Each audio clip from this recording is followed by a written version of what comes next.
Welcome to the Real News Network in Baltimore. I'm Kim Brown.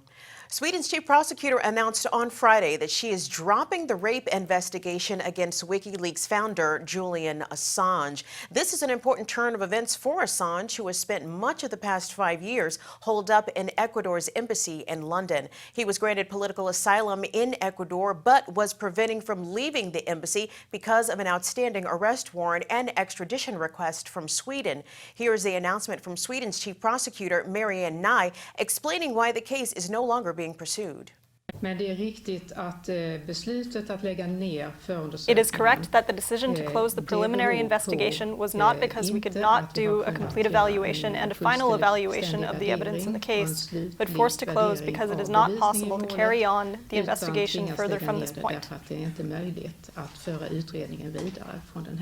So even though Sweden is no longer seeking Assange's arrest, London police announced that their arrest warrant, based on a 2012 bail violation, remains in force. Also recently, U.S. Attorney General Jeff Sessions said that the Justice Department is looking into prosecuting WikiLeaks and Assange related to WikiLeaks' release of classified government information. In other words, Assange still cannot leave the embassy building in London without risking arrest and extradition to the United States. And joining us to talk about the recent developments in the Julian Assange case, we're joined today with John Pilger. John is a world-renowned documentary filmmaker and investigative journalist who has been following the Assange case very closely. John, we appreciate you joining us today.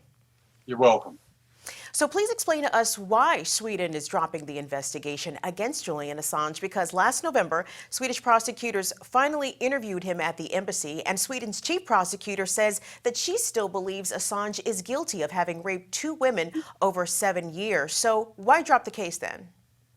Well, she would say that, wouldn't she? The case is being dropped because it's demonstrably a farce and always has been. Marianne Nye, the prosecutor, has embarrassed the Swedish judiciary. She's embarrassed the Swedish government. I would suggest she's probably embarrassed many people in the Swedish public with her obsession. And a previous prosecutor has described it as an obsession with Julian Assange. It's not simply that, of course. There are great political aspects to this that are very sinister. But there never was a case against Assange. The chief prosecutor of Stockholm, Eva Fine, when Assange was arrested, said there is no case to answer here, no crime is committed, and she dismissed it. And Marianne Nye picked it up only after a local politician, Klaus Bogström, who a very ambitious and highly contentious character, encouraged her to do so. Nye's distinction has been to withhold evidence. She refused to allow the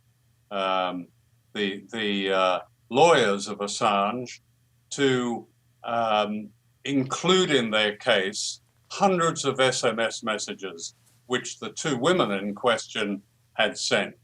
These SMS messages make very clear how the police had manipulated them. One of the women refers to being railroaded by the police, that she never wanted it to end up in a police situation, that she was shocked by it, and so on and so forth. There are many others. I've seen these SMS messages. They make the whole case very clear, and that is, it's a farce. The women themselves early on said they hadn't been raped. And Bogström, the politician I was referring to, who then became their lawyer, said, oh, well, they would say that, wouldn't they? But they're not lawyers. So here we are, 7 years of this. The last time you mentioned when Marianne Nye sent a couple of her deputies to London in the embassy, that became almost a comedy, because some of the evidence, because they're in a Spanish-speaking embassy, they had to give some of the evidence in Spanish.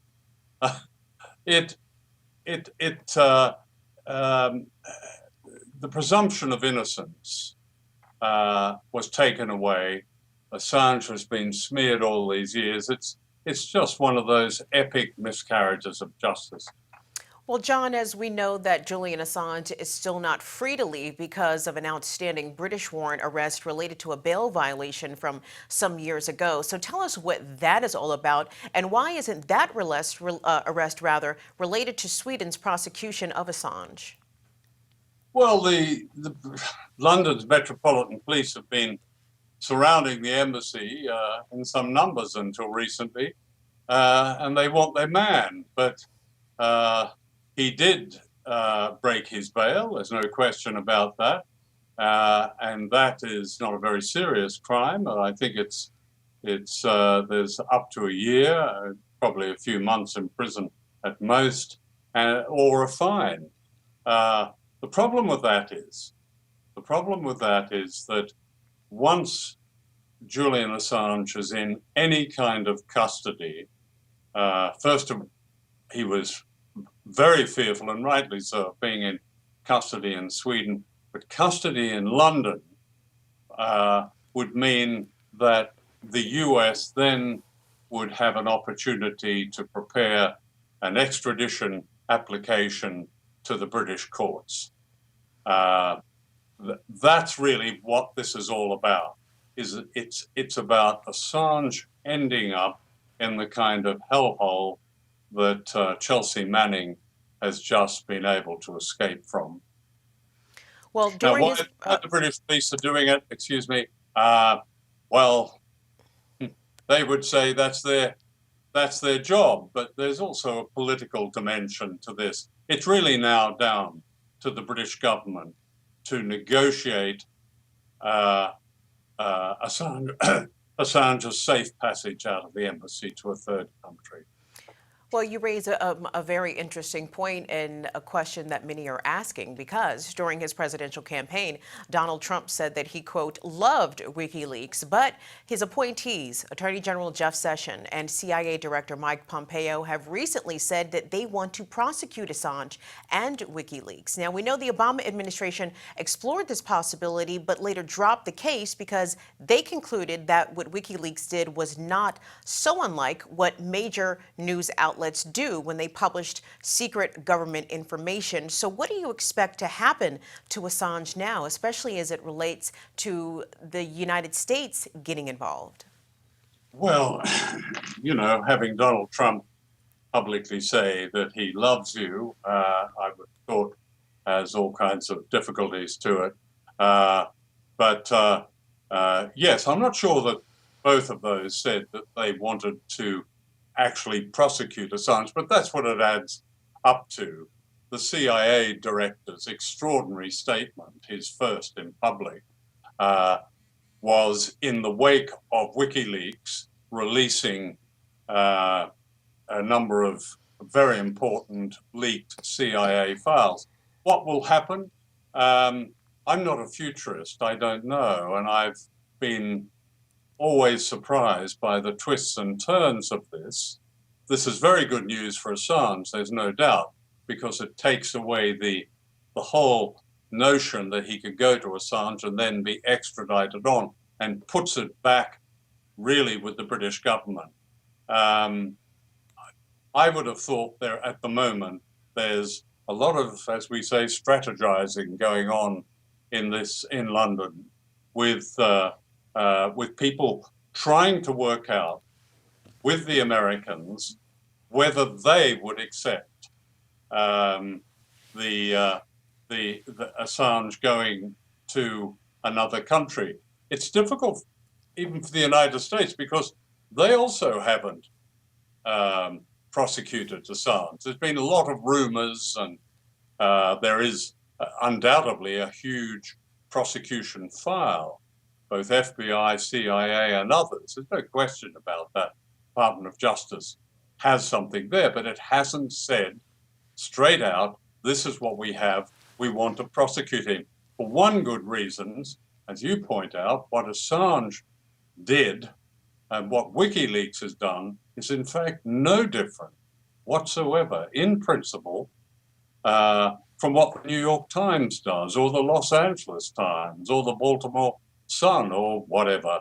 Assange is the editor-in-chief of WikiLeaks. He's in the same boat constitutionally as the editor of the New York Times.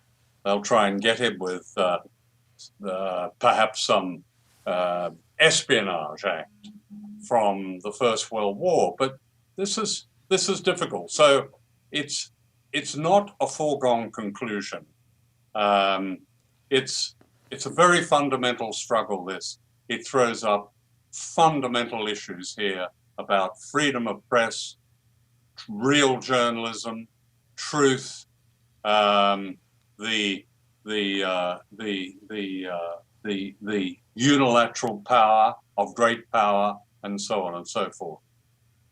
John, obviously you are a renowned journalist in your own right, and you spoke with Julian Assange shortly before the U.S. presidential election late last year. So how do you see his physical and mental state after being confined to a fairly small area in the Ecuadorian embassy for 5 years now? Because Ecuador has continued to offer Julian Assange political asylum, so in theory, he should be able to go there. So first, let's start with the first part of the question. How is Julian Assange holding up after being stationary and somewhat imprisoned in the Ecuadorian embassy in London for these many years?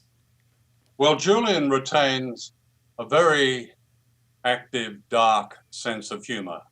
And when he's asked that question, he says, sure beats a Supermax. And yes, but it's putting that aside. It's very confining. There's no sunlight. He's been ill from time to time, but has been refused safe passage to a hospital, to diagnostic facilities. So it's been a very difficult time for him. You know, yes, he should be able to go to Ecuador. Ecuador has made him a political refugee, but look what happened to the president of Bolivia, Evo Morales, when he was flying from Moscow back to La Paz a few years ago. His plane was forced down, undoubtedly with the orders of the US to do that, expressing the ruthlessness with which the US operates, especially against its perceived enemies. In that case, they thought that Edward Snowden was on the plane. He wasn't. So there are dangers ahead. Whether or not Latin America is a safe place for Julian Assange to go to, I don't know. But what we have now in London, right in the heart of London, next door to Harrods, where all the tourists are, is what governments really hate, and that's a vacuum. It's something that's unresolved. Taking the Swedish element out of the equation, it's now crying out for resolution. So let's see. And expand upon that, if you could, John, because what needs to happen for this case to be resolved? It is obvious that Julian Assange is an enemy, a perceived enemy of the U.S. government. You see, what WikiLeaks has done, founded by Assange, is real journalism. Your station is rightly called Real News. It's real journalism, and I mean that very sincerely, because in my career, real journalism has been getting behind the facade of power and telling people what power really gets up to in secret, how it lies to us in secret, what it does, how it starts wars, and so on. WikiLeaks has done all that, but it's done it directly. It's brought people from within the system to tell us directly. That is intolerable, but it's real journalism. It's the kind of journalism, I have to say, that shames most journalism, at least now most so-called mainstream journalism that I see. But it's that information that makes Julian Assange an enemy, if not enemy number one, makes Edward Snowden enemy number one. And it makes any truth teller, journalist, agent of people rather than agent of power, an enemy. Very interesting.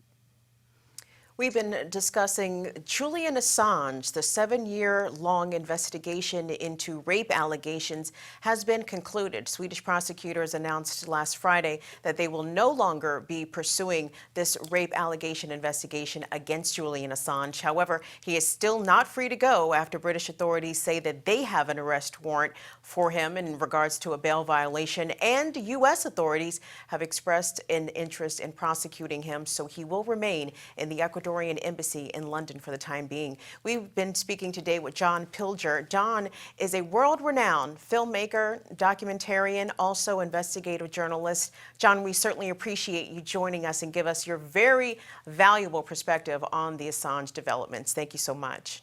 Thank you. You're welcome. And thank you for watching and supporting the Real News Network.